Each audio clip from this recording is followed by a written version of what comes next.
Hey guys, today I'm gonna show you how to build your own PC. Note that some components may differ from what you have, and I'm just gonna tell you the general procedure to build your own PC. So let's get started. Alright, so the very first thing you wanna do is lay out your motherboard box. Now you're gonna take everything inside, including the manuals and of course your motherboard, and you wanna set it aside for a second. Now close the box, and now we are going to use the motherboard own box to set up as our own work table. Now go ahead and remove the plastic cover from the motherboard and set it on top our box.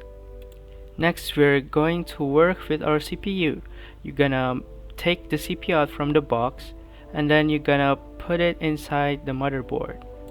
Now, depending on your CPU brand such as Intel or AMD and your motherboard, your installation process may differ from the tutorial I showed today. In this case, we have an Intel Core i7 processor and we're gonna install it onto this motherboard. Now go ahead and remove the retention bracket from the motherboard and lift it up way just like this. Now remove the CPU from its cover and then hold it by its sides. Then we are going to install it on our motherboard here. Pay attention to the triangle on the corner so you may line up the processor and it should fall off without any hesitation. Now close the retention bracket and the plastic cover should pops out. Now we're going to install the CPU cooler. Today we're going to use the Intel stock CPU fan, and we're going to attach the CPU fan cable to the CPU fan header on the motherboard.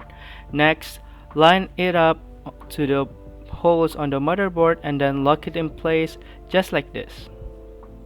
If done properly, you should be able to lift the whole motherboard just by holding the fan. Next, we're going to install some memory modules. Now on this particular setup that my client wants me to make, he only wants to use single channel RAM. You should always install dual channel memory sticks if you're able to. Now pop off the cover and then you want to install the memory stick. Pay attention to the rivet on the memory stick and you want to line it up with the socket.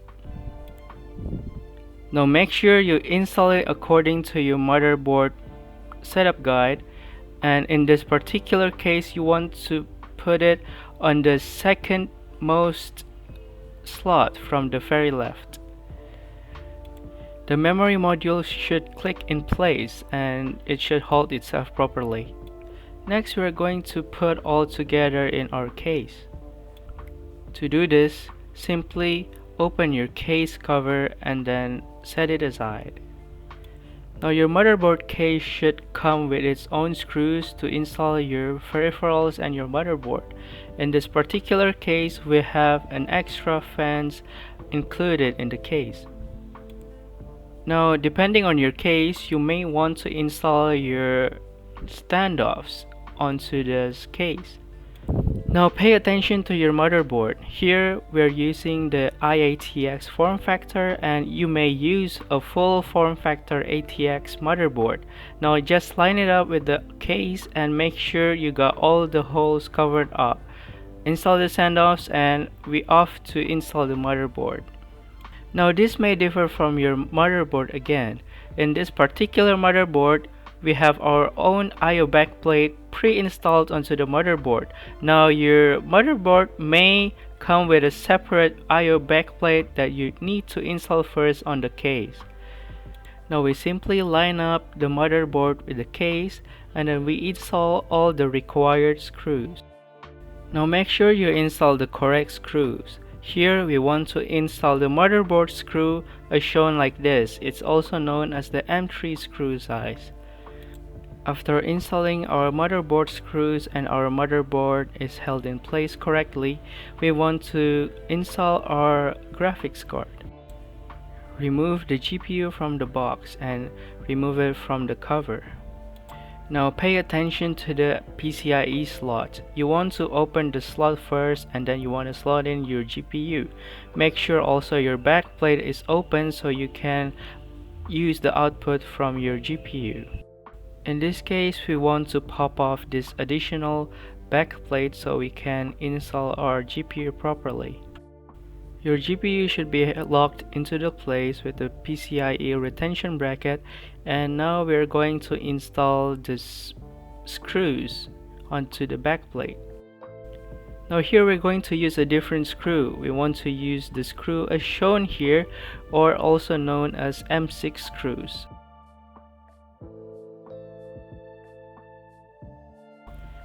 Now we want to install our storage drive. Here we are using the Kioxia SATA SSD on the 2.5-inch form factor. Now depending on your case, you want to select the correct spot to install your SATA SSD. Now in this particular case, this SSD fits perfectly on this slot. Now for this type of 2.5-inch SSD, we're going to use the same screw we use on the motherboard, the M3 screws. Now after we install our SSD, we want to install our PSU. Remove the power supply from its box and also remove the cables that we're going to use. Now here I will recommend to pre-install your cables that we're going to use. We're going to use the motherboard 24 ATX pin, the GPU, and for the SATA SSD that we're going to install. Slot in the PSU onto its bracket, and then we want to install it using the screws that we use on our GPU, the M6 screws. Please make sure to install all the required screws or you're going to be screwed up. And from here point on, you basically want to install all cables, plug in your ATX motherboard power, plug in your SATA power, plug in your front headers, and plug in all of your USB front headers. Now here, I want to suggest you to actually consult your motherboard's manual so you can know exactly where to plug things out. Once you finish everything, just close the panel and turn it on. Have fun!